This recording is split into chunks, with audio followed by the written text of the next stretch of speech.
In this exercise video, I'm going to show you how to do a seated hamstring stretch to help with any tightness in the back of your thigh in the hamstring, down through the calf, and potentially any neural tension in the back of the leg. So we're going to get yourself in a seated position. You want to scoot yourself forward to the edge of your chair, so that way the backs of your legs are totally free. In this position, first thing you got to do is get yourself into a nice tall posture. So think about elongating up towards the ceiling.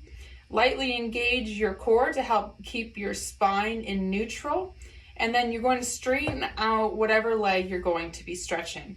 So if I straighten out my left leg, I'm going to be stretching my left leg. So with the left knee completely out straight and my heel on the ground, in my tall posture with my core engaged, I'm going to hinge forward at my hips until I feel this pull in the back of the leg.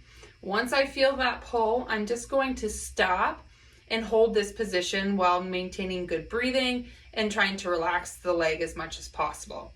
If you stop feeling that stretch in this position, then just lean forward a bit more until you feel that stretch happen again.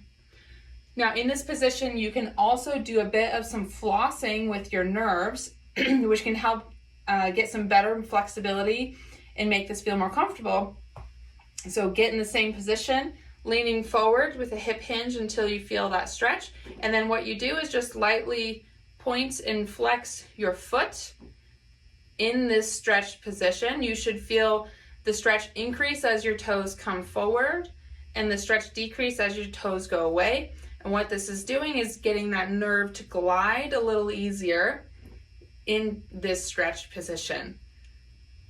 And so you can do a little bit of flossing, or you can just hold the stretch and feel the release in the muscles. So you want to use whatever guidance you had from your physical therapist on which one you should do. And then obviously you would do the same thing on the other leg. So straightening out my right leg, getting my tall posture, core engaged, lean forward at the hips until you feel that stretch. Either hold this or do a little bit of a floss with your ankle pump.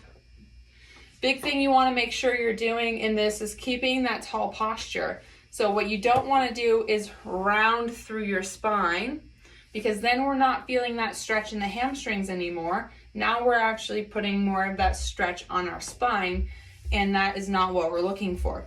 So we don't want to be leaning forward like this to stretch, because you can feel that you don't get a good stretch and you can go really, really far. What we want to do to isolate the hamstring is keep that core engaged and hinge forward at the hip. So you can see my back is still staying flat instead of rounding forward like that. So that's the biggest thing you need to make sure you're doing when you're doing this stretch, is keeping that spine flat. The other thing is making sure this knee stays straight. So if the knee bends, it's going to take away that stretch. And so you want to really make sure this knee stays straight as you're going into this stretch position to get the most benefit out of it.